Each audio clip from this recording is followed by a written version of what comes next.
we met here. I saw you at this talk. Then I'm always happy to connect, and then we can, I can answer questions later. Awesome. Well, I'm going to let latecomers be late, and we're gonna start get rolling here.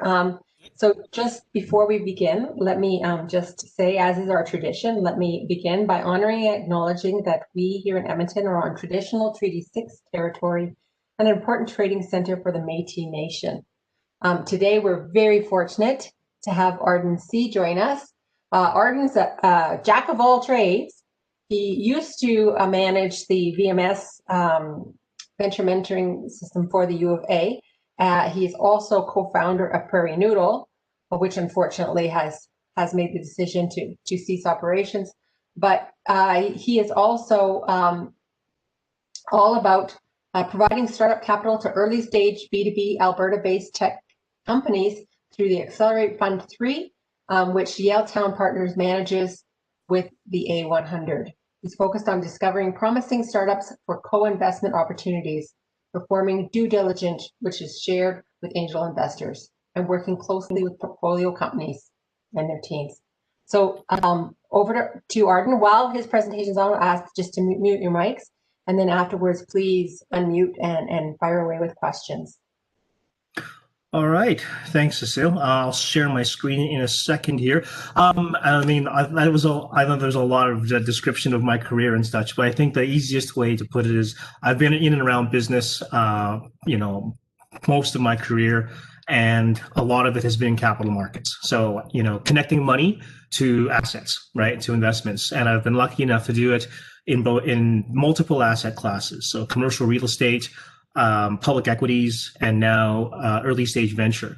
So I've got a pretty good idea of the funding landscape for different kinds of projects and different kinds of businesses and assets. And I'm always happy. I mean, you can consider me a finance and investment guy, but along with finance and investment comes an understanding of how to tell a story, right? Because that's what building a business case is taking your numbers and turning them into a story or a narrative that makes sense to whoever you're trying to get that money from. So let me share my screen here. Now, the whole presentation itself, this is a high-level view that I'm going to give you of just capital markets, I guess, right? Of accessing money regardless of what kind of business you're in or what stage. I will talk a little bit about venture. Because that's where I'm at right now, and that seems to be a very hot topic nowadays. But venture capital and understanding what that is. The whole thing should take about 20-ish minutes, and then there'll be plenty of time for questions afterwards. All right. So jumping in, show me the money. All right. The first thing I want to do is kind of cover the difference between money and investment capital. All right, because they're two different things. Money, as we all know, we use it as a method of exchange. Okay, like so, you've got your cash, you go to the store, you buy some milk or whatever. Exchange of goods and services at a very broad level. Investment capital, in particular, is a kind of money that's used for growth. Investment creates growth, right? And it's money that's put into a business, an asset, in order to generate more wealth, more money, more value, and it's important to understand that because that will dictate how you treat the source of that money. And you'll see what I mean as we kind of go through here. So what we're talking about is raising capital. So that's money that somebody is going to give you in order to grow your asset, in order to create a return for themselves. And there's always a cost to that capital, which I'll get into. So not all capital is created equal. I'll talk about the different kinds of money sources here, the high-level buckets that you'll be looking at. So equity is essentially when somebody takes a stake in your company. Someone's buying a piece of your company, right? There's a lot less risk for you because it's not like they basically just give you the money, you give them the shares, you go on and do your thing generally, right? That comes from an investor, and it can be a very powerful tool for growth because there's not typically a lot of parameters around when you have to pay it back, or like a regular schedule of payments as you would see in debt. And so with equity, having more of that cash available so that you can fuel your growth can be a very powerful lever. Now, when you're growing your company, what's the reason you want to take money on? Usually, the best reason is that you're growing so fast and there's so much demand for what you are doing, your product, that you don't have enough money organically from sales to match that demand. So you might need to fulfill orders. You might need to ramp up on manufacturing. You might need to rent a bigger warehouse space in order to fulfill these demands. Whatever it is, typically you're taking on capital for a specific reason like that, and it's related to growth. You never just raise money because. I think a lot of entrepreneurs, first time early stage entrepreneurs I meet, their first thought is, I started a company, I got to go raise some cash. And my usual answer to that is no. Your first job is to find customers and generate revenue, which I'll talk a little bit about shortly as well. Some things you want to think about, though, when it comes to equity, is dilution and control. And what I mean by that is someone's buying a piece of your company. At the point you take investment from somebody that's equity, you are giving up a piece of your company. All right. So you're not going to own all of it anymore. And there's kind of rules and guidelines, especially in venture, around how much you're going to give up at each stage of financing. And depending on the kinds of shares that they buy and how much they invest in, you might actually give up control of your company. And so that's something you have to consider as well.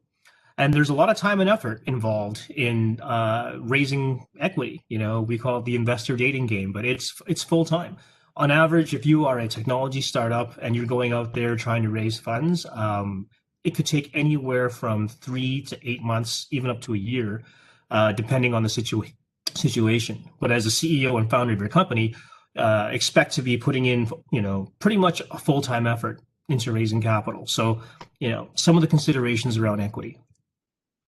On the other hand, we have debt, which I'm sure, everyone is familiar with in one way or another. The nice thing is you get control of it, right? I mean, nobody tells you what to do with your company. Someone lends you the money and expects it paid back on a certain schedule with some interest.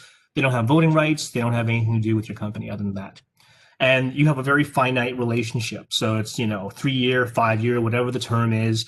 Once it's up, you pay the money and you're done. Plus, with the interest, you get a bit of tax relief. However, on the cautious side, having too much of it, right, too much leverage, as we call it, can be a bad thing. It can have a negative impact because you could have, basically when you have regular interest payments and principal payments, that sucks away from your cash flow, right? So actually my restaurant was a really good example of this where, if you have a business where the margins are very tight, at the end of the day, you're maybe making 8-10% profit, and then you still have to service debt. Well, all that extra cash has to go towards servicing debt, and there's not much left over to reinvest in growth. And typically, as a growing company, ideally, you want to take excess profit from your business and reinvest it into growth, whether it's hiring employees, expanding your geography, researching new technologies and such. You need cash for that. And the challenge with debt is if your payments are too high, that's really going to take away from your cash flow to be able to grow. And the lender is the first in line, especially if you're with a bank, your traditional lenders. If anything happens and they call your loan, or your company goes under, they are the first in line to seize your assets. So they do have a claim over it. So you have to kind of watch that balance. And, one of the challenges and your jobs as the CEO and founder of your company is to balance your need for capital. What kind of capital do you want? How much is appropriate? And where are you going to get it from? Right? And there are other kinds of capital that you can get. I would call them special considerations. And things like grants, things like bursaries, there's sources out there. You can do crowdfunding where, you don't really owe anybody anything. And you've got very few strings attached to them generally. These typically require a lot of work, though, in terms of filling out forms and such. So something to be aware of.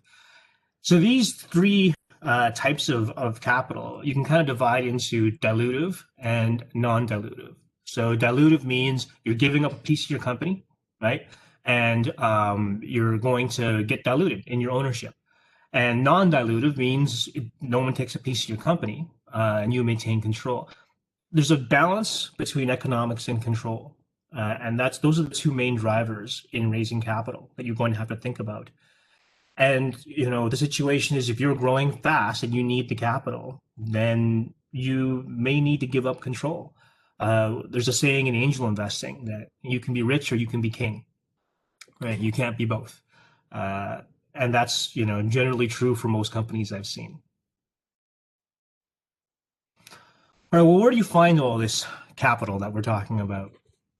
Well, in the equity department, and this kind of goes through the phases of your growth, right? If you're starting off a business, oh, and you should also know, sorry, folks, I know you're taking notes and stuff. I'll make sure that this presentation is available as a PDF. I'll send it to Cecile, and then you can get it from her.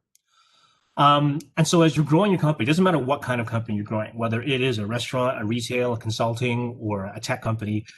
Your very first round of funding is probably going to be from your immediate circle. We call that the three Fs: the friends, family, and fools. People who are willing to take a risk on you, and they're betting on your relationship, not so much your concept generally.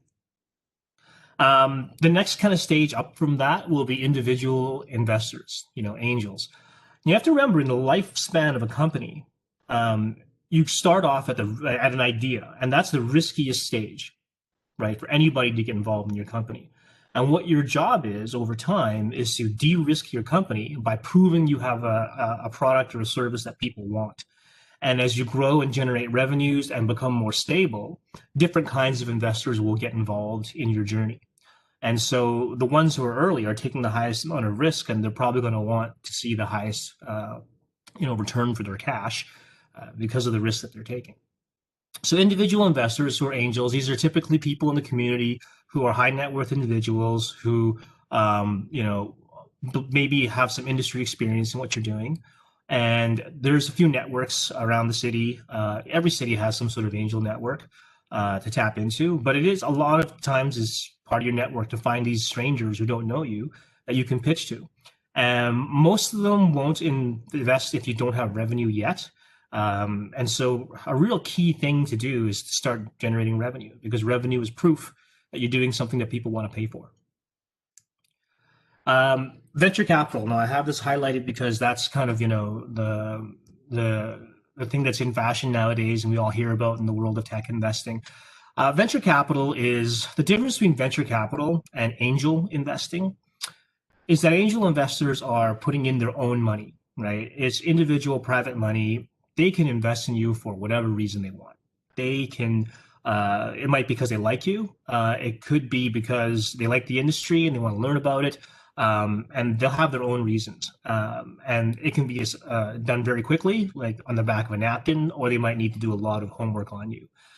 Venture capital the difference is that it is a fund, and usually a big part of the money that comes into that fund comes from pension funds, institutions, schools, insurance companies. This is money that is not private individual money just generally.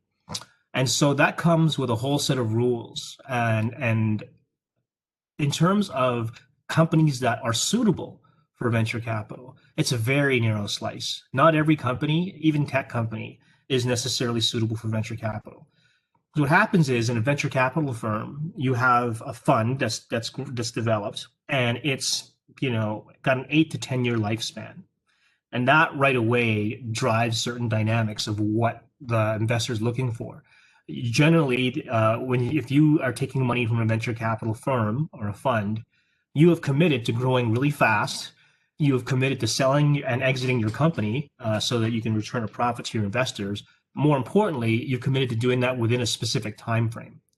Now, see, an angel investor can have patient money and say, look, go for the next 20 years, and if you grow really big and I get some dividends or whatever, I'm happy for you. A venture capital firm does not take dividends. It makes its money from you increasing the value of your company and then selling it for a multiple of the value that they bought in for, right? Much like when you buy stocks, it's nice to have dividends and such, but where the real money is when, for example, if you bought shares in Zoom when it was $63, and even though it dropped significantly now, it's still sitting around, I think, 400 and change. That's how you make money, right? Within a year, that happened as well. Anyways, That's the idea of venture capital. And so you really got to think about, is my business model suited towards that, right? Because not all business models are. As you get bigger and bigger, the world of mergers and acquisitions. So that's when another company, a competitor, or somebody who's in a similar space or complementary, or a private equity firm might want to acquire you or become a partner with you because what you're doing has some sort of benefit for them. Right? And this is generally much, much larger levels of income when you've grown significantly. Hopefully you can kind of see the progression of the players that get involved depending on the stage that you're at. And finally, there's public markets, right? The initial public offering is when you are able to offer the shares of your company on the stock market and make money from selling stocks to the general public through the markets. Debt, generally straightforward. There's banks, private lenders. Never discount getting a loan from an angel. There's some that do that, or even friends, family, and fools. Right? There's family loans with very friendly interest. I have a few outstanding with my dad that I don't think he'll ever see again, but don't tell him that. And so there is, there's a number of ways to think about debt, not just from traditional banks. Although I would avoid going to payday loan places because that's pretty much not going to leave you with any cash at all to grow your company. And in the other category, as I had mentioned earlier, there's grants, you have subsidies, there's crowdfunding, and crowdfunding, is, I know we've all kind of generally heard about it. It's consider it like pre-sales, because you're actually selling something ahead of time. And so people who are doing crowdfunding, you have to come up with packages, and you're generally not going to profit a lot off of it. I've done it before as well. But what it does is it gives you some great exposure and it gets you some cash in the bank up front in order to to get going. And I can do a whole session on how to run a proper crowdfunding platform. So this is kind of generally, the world of fundraising. But let's not forget revenue. All right. I think revenue often gets lost in the mix when people think about raising money. Revenue is it's capital. It's money that you get to reinvest in your company and grow it. And it belongs to you. You do whatever you want with it. And it's a great sign that you're doing something that people want. When it comes to tech companies, right? I often hear from companies who say, well, we're starting off as a consulting firm or we're selling hardware, and then that gets us to the software solution, or that gets us to a more scalable product. Do people count that revenue? And they do. I do, right? I think it's a good thing. I don't think you should give up consulting. Now, you won't get as big a multiple or valuation on that kind of quality of revenue, but think of it this way. If you're doing consulting, if you're doing projects that aren't necessarily scalable, that's still raising money for yourself to keep the lights on, to keep things going. It's all about having a strategy, right? So that the investor knows that you have a growth plan. And with that, I think the biggest lesson that I've learned and I can pass on, no matter what, is that, you got to be really good at telling your story and knowing what story that your source of capital needs to hear. And what I mean by that is if you are, let's get back to venture for a second, because that's where I am right now. You have to understand what the venture capital investor is looking for, right? They want, a certain kind of return or potential. They want a certain kind of growth. And they want to know that your business model meets that. And that's really what you're going to focus on in that narrative. But if you're talking to a bank, they're not going to care about your growth potential.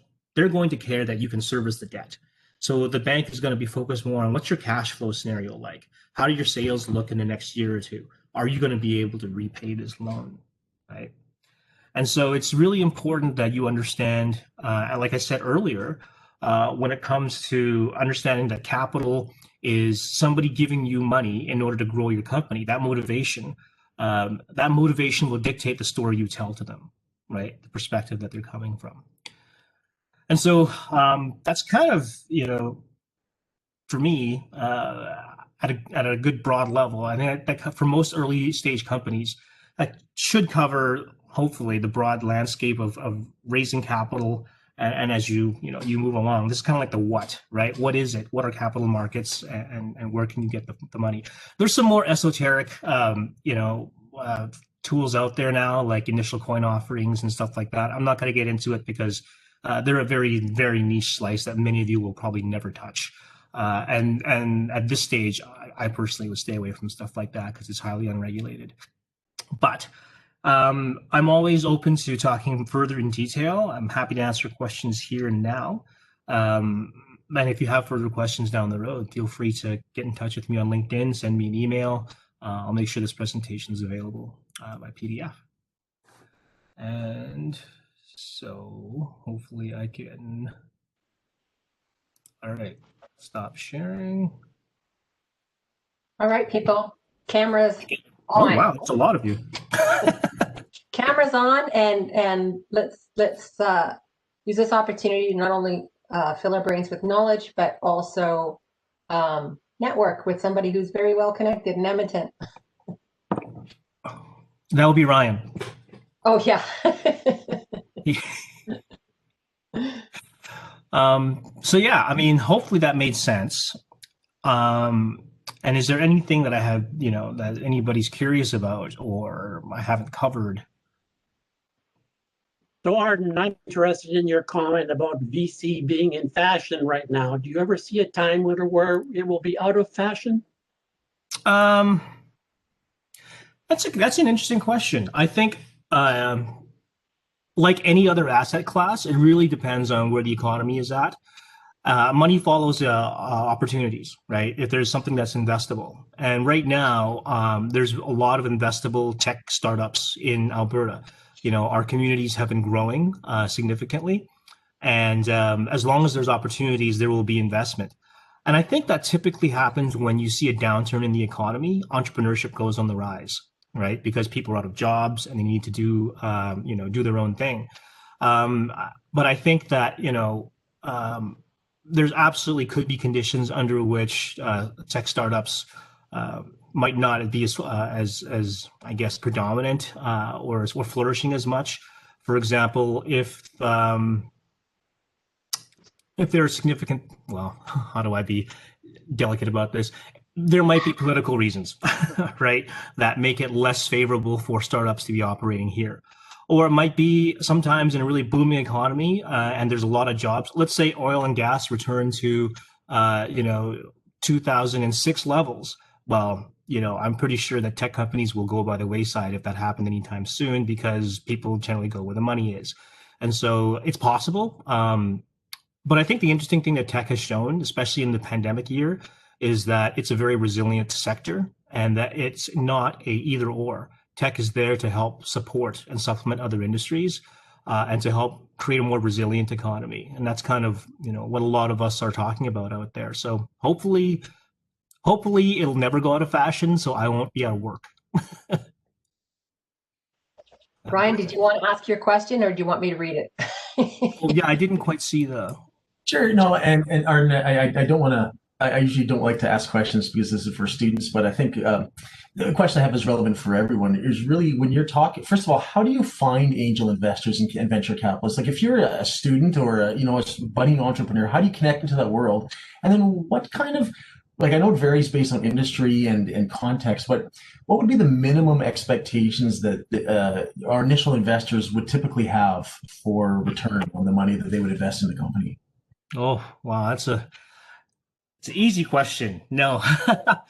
So the first part, where do you find these investors? That's a good, there's a lot of grassroots activity happening to connect entrepreneurs to investors. In the tech community specifically, you have things like Startup TNT that are going on. There's all these startup activities like during Startup Week with, the Maji Center.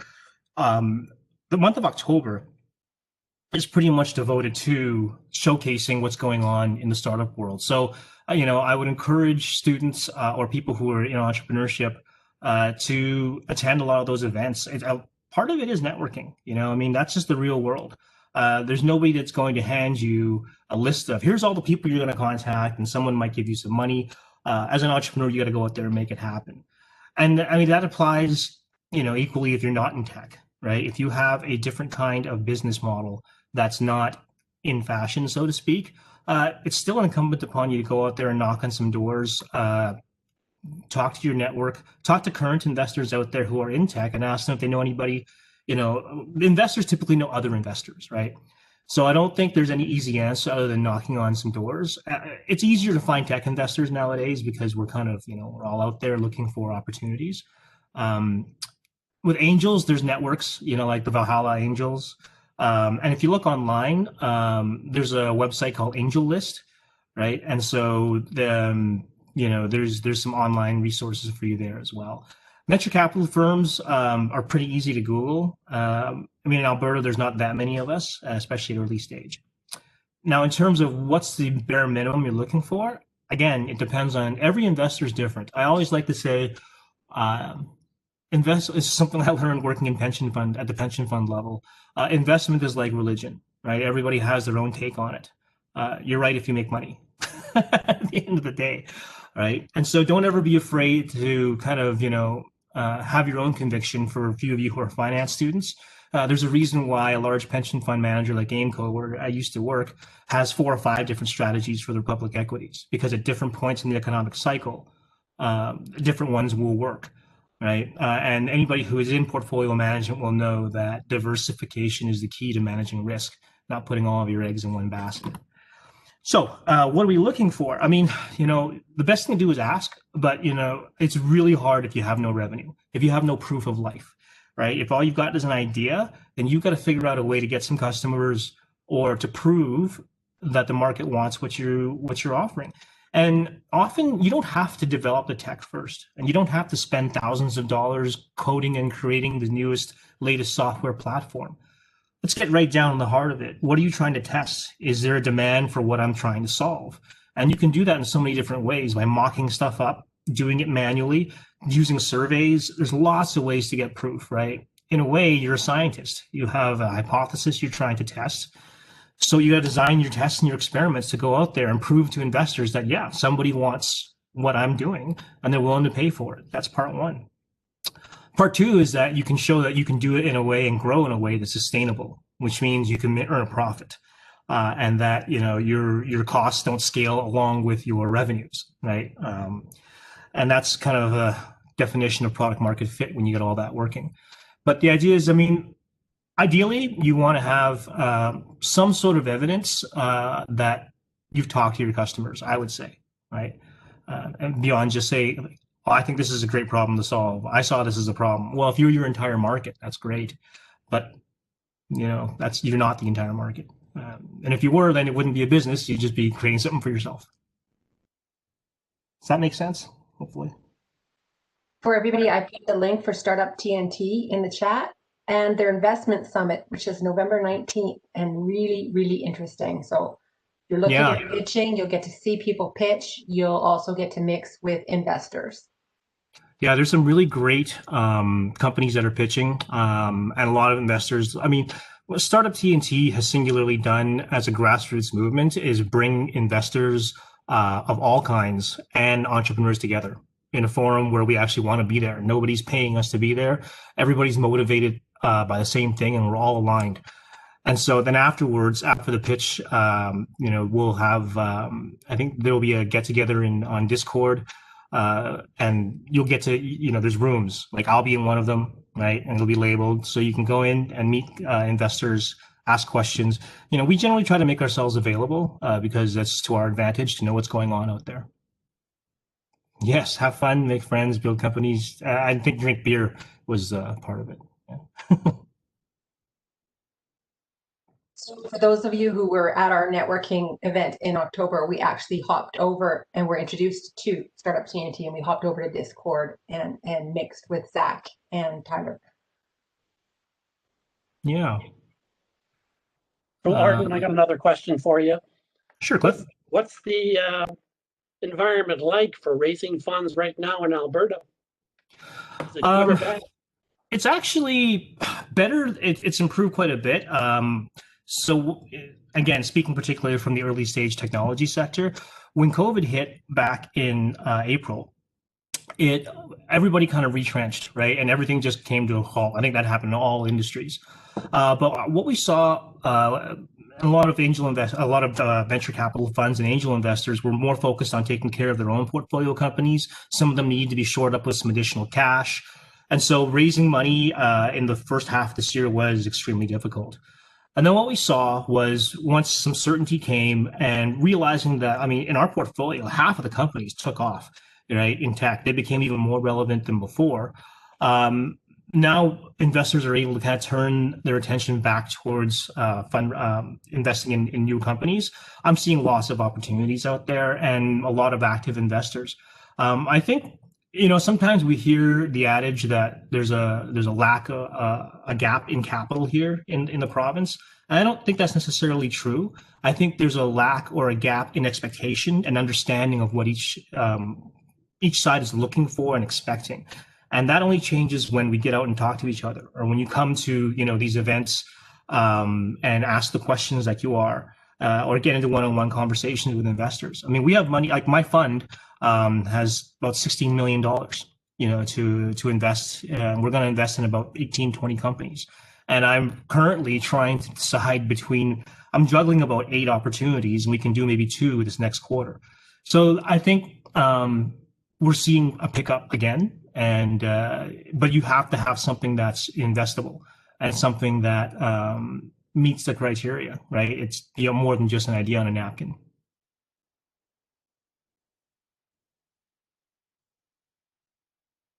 Is my mic working? Yep, we can hear you. Yep. Yeah, so I'm just more interested on the firm's perspective. So if you have a startup company, they don't really have a stock, they have very little revenue. How would you go about valuing the company so you can determine how much equity you should be taking for the amount of money you're giving? Mm-hmm. The age-old question of valuation. So the first thing I'll say is that valuation if you're under $1 million in revenue, valuation has nothing to do with the value of your company. It has to do with how much of your company you're willing to give up, and how much your investor wants for his investment, right, or her there. And typically, there's some rules of thumb. You generally don't want to be selling more than, in the early stages, 15 to 20% of your company at a time, right? And so if you're raising $500,000, you're probably going to want a valuation of about $2 million if you're selling equity. But the other side of that is you don't have to sell equity. There's enough instruments out there that avoid you having to actually put a value on your company, like a convertible note, a simple agreement for equity, a SAFE, or keep it simple security, a KISS. And those instruments are designed to get the deal done fast and not have to worry about valuation until such a time that it actually makes sense to put a value on your company. But I wouldn't sweat too much about valuation per se. Figure out how much you need, right? You actually need to get to the next milestone, right? And that next milestone is, is it a commercialization? Is it revenue? Is it your next raise? You have to raise enough to get to that next milestone, but not too much that you wind up diluting yourself down. And truthfully, if you can bootstrap, and get it done on your own for as far as you can, that's typically the best strategy. Exception is if you're in life sciences, or health tech. Generally, that takes a lot of money for research and such, and there's grants and stuff for that. But on the whole, for most, software type business models and such, test out your model. Make sure that you're getting good evidence that people want what you're doing, and then you can kind of take that story out to a potential investor, and they're more likely to be happy with a better valuation because there's evidence. Okay, maybe it's just out of the scope of the presentation, but I was hoping if you could explain it from the venture capital firm's perspective, mm-hmm. rather than the business's perspective. I just find venture capitalism cool, and I was maybe thinking about a career. So sure. Is it possible if you could talk from that perspective? Yeah, absolutely. And it's really simple when you flip it around. So every fund will have what we call an investment thesis, right? And that's really the parameters and rules and description of what are we generally looking to invest in and how, okay? And part of that includes, for us, for example, a percentage ownership position. So to give it to you concretely, our first check is $250,000. Okay. And for that, we need to get at least a 3% up to 8% position in any company that we're invested in, fully diluted. And that will generally dictate the range of valuations we can take. After that, I basically look at, for example, what's the trajectory, even if you have very early revenues, what's the trajectory and growth rate of that revenue, right? How much are you raising? I don't want a founder to be overly diluted on their first round, because that doesn't leave much for them as they continue to grow.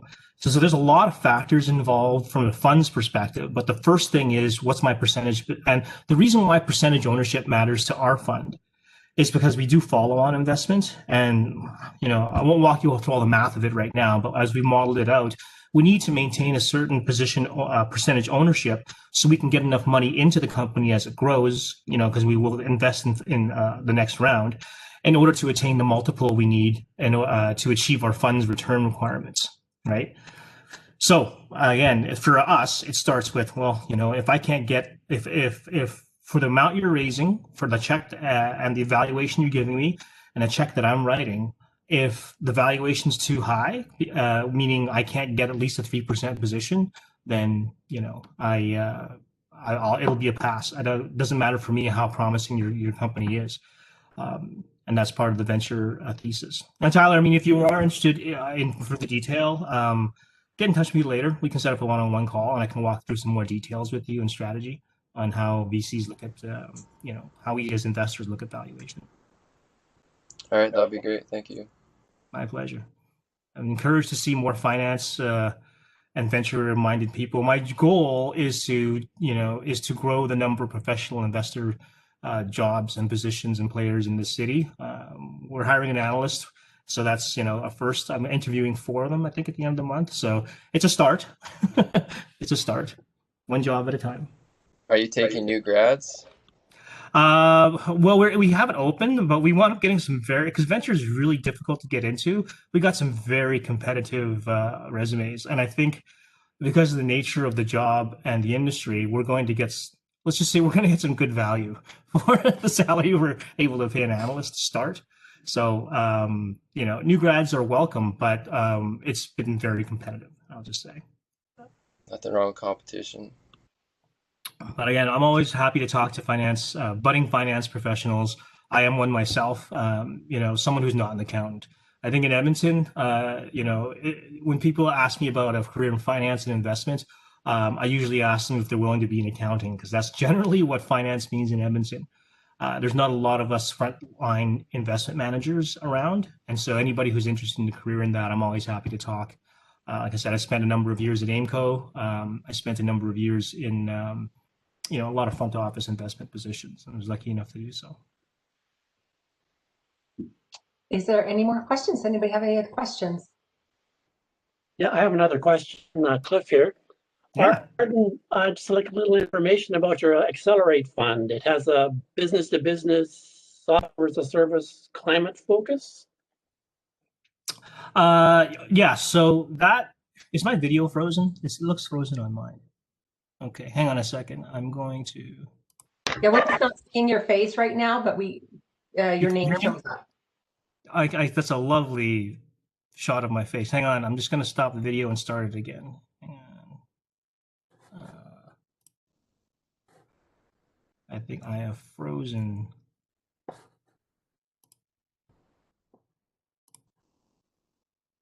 I keep forgetting I'm on mute. If you need to log out quickly and jump back in, we can wait a second for you. Okay, yeah, sure. Let me try that. Okay. And while Arden's doing that, I just want to remind everybody what we've got coming up. Our deadline to enter our student pitch competition is November 15th at 11:59 p.m. and not a second later than that. When we're going to be awarding $8,000 again this year. And last year's students not only benefited from the injection of cash, but the major opportunities that came off of being involved with the pitch competition. So don't discount. If you've got something you're working on, make sure you put together a pitch.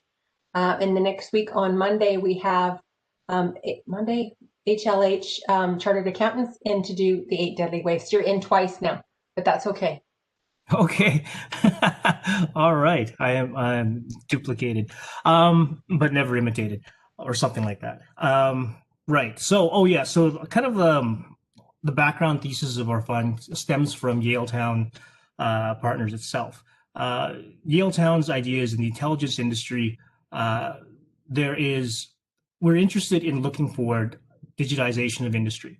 And we believe that through the efficiencies that you create in traditional industries like infrastructure, real estate, et cetera, there's opportunities to tackle things like climate change from a more, I guess, holistic perspective. You don't always have to come at it with, we've got a clean technology that's going to reduce carbon capture.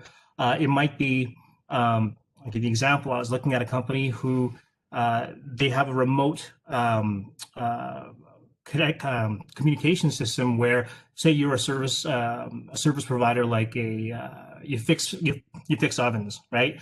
So the person at home who has an oven broken has their phone and is able to connect to you, and you can diagnose everything that's going on there without having to do the traditional, we're going to roll a truck out, send a service person to come to your place, and then, check out your stove and figure out what's wrong with it.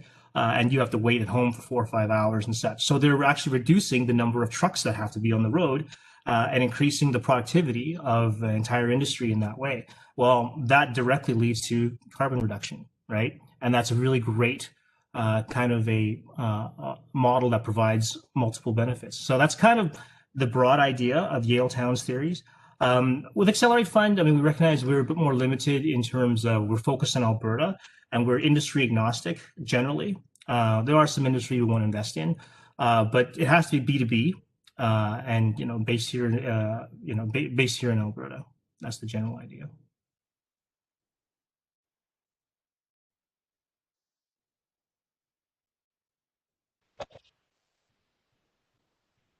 Anybody else? Don't be shy. Hey, Arden. Just wondering, what are your thoughts about the current provincial government program supporting tech? The current one. Let's be very specific. Actually, I've met with Minister Schweitzer a few times, and it's a very encouraging change of tone that I've seen. Let's face it, the fact that he's out there making the announcement he has, talking about tech and talking about innovation the way he is not something we have seen previously, right, from the UCP. And I think part of what we do at Accelerate Fund, because we're also co-managed with the with the A100, and the A100 is an industry association here in a nonprofit, full of entrepreneurs who have built and sold tech companies, and they're here to advocate for and grow a stronger tech community. And so we do a lot of work with the government, actually, and some advocacy stuff. And from what I've seen, like my partner Dave Edmonds that takes care of that stuff. I just feed him the data and do all the grunt work, but he deals with the politicians. But from what I've seen, I think we're heading in the right direction. Could it have happened faster? Yeah, I think so. And it's unfortunate maybe that it took a pandemic to kind of accelerate that stuff. By no means is it perfect, and by no means are we, all the way there. But I can definitely say I think we're heading in the right direction, and I'm pretty bullish on and I've gone on record to say it, I'm bullish on the tech community, because us investors who are on the front line, who are out there, talking to the entrepreneurs, listening to their pitches, elbow to elbow with them, we're seeing a lot of great stuff happening that you don't hear about at the macro level. We hear a lot of doom and gloom. We hear a lot about the macro economy. And I think the stories of what's happening on the ground need to be told. So I'm actually, and because of things like Startup TNT, they're not relying, like entrepreneurs, investors are not relying on or waiting for government programs. They're great to support and help, but the community is really learning to pick itself up by its own bootstraps, literally, and grow. Companies are growing, investors are investing, we're connecting people, things are happening. And what was I saying? We're getting attention from other jurisdictions. Silicon Valley Bank wants to connect with our fund. There's definitely. Sorry, Karen. I was just trying to figure out what that was saying. and we're definitely raising our profile on the landscape. So that's about probably the best way I could put it so far, but definitely encouraged. I think your cat must have a question, Karen. Was that Hanson? But I thought you were quoting Hanson.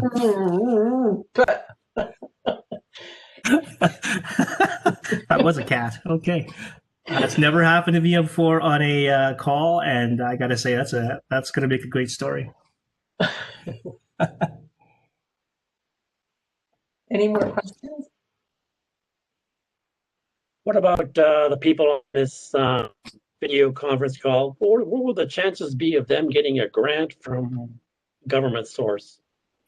It all depends on what you're doing, right? And I mean, there's a lot of interesting stuff going on right now. Western diversification is, they've got a lot of money they need to spend, and in order to support, they've got their something relief and recovery fund, BDCs out there, IRAP. That's a federal government program, and where they will sponsor development of technology through paying for labor. To do that research, as if there's a strong tie to how that technology can benefit Canada. And so, like anything, it really depends on what you're working on. And like I said to you before, knowing who you're getting the money from, so you know what story you need to tell them. But yeah, it's certainly not zero. So if they wanted to contact someone, they would have to go online and find the website or something. Yeah, and like I said, as Dale put out, Maji Center has a good list of grants and funding programs. It's an interesting community where once you kind of get tapped in, people will start referring you. You got to make that first point of entry, but then they'll say, well, you should talk to so and so here, or did you check out that program there? And it's a very supportive community here. It's amazing the people I get to work with in the community, and so everybody's generally quite willing to help.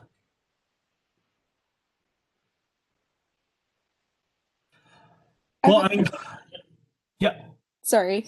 I know you said that you had a restaurant previously. Mm-hmm. What was your approach to get that going? Because currently I'm in the process of doing that, and I'm starting off as a ghost kitchen. I found a kitchen to rent, and I'm doing deliveries, but I want to take it to the next level. So what would be your best way to find investors who want to help you grow that way? And when you say next level, Jennifer, what do you mean by next level? Like a full sit-down restaurant? Yeah. Or because with the change in the economy and the big growth of ghost kitchens that's going on right now, would I be better off finding an investor to help me invest in a kitchen of my own to do a ghost kitchen, or continue renting out a kitchen type thing, to grow that way? Yeah, the industry is definitely moving in that direction. I think, it's a very risky endeavor and difficult to do a sit-down restaurant, obviously, for the next few years. But even before COVID, the independent restaurant kind of 30, 40-seater model was broken. And COVID just accelerated that because margins are very difficult. And it's that segment is getting squeezed. So, ghost kitchens, the beauty of it is you have much lower overhead. You have a lot of dead space that's not generating revenue, like, as you would, in a sit-down restaurant when you're not busy. Seasonality can really kill you, right, in that respect. I think the key to doing a good ghost kitchen really is, number one, having a concept that people, that isn't readily available for anyone else. Good food, right? It used to be a good experience is really what dictated a restaurant's success. But obviously with delivery and takeout in the ghost kitchen, it really comes down to food. So the nice thing is Skip the Dishes and Uber services like that actually have studies or actually an open table on what's popular in certain areas, right? So there really is a little bit of that art of or research you can do to figure out, okay, this is the best kind of cuisine to offer in this area, and then make sure that your overhead is as low as possible. I would say finding investors for a restaurant concept right now is going to be very challenging, simply because the returns, everybody, everybody, number one, restaurants are easy because everybody understands what a restaurant is. It's not like you're trying to figure out blockchain or something. But it's also challenging because then people understand, well, it's a pandemic. Why would I open a restaurant? And then they'll shut you down from right there. So the story you might want to tell is that, remember, an investor wants to know how they're going to make money, right? That's the first thing you have to answer for any investor. Any real and good investor is going to ask themselves, how am I going to make money on this?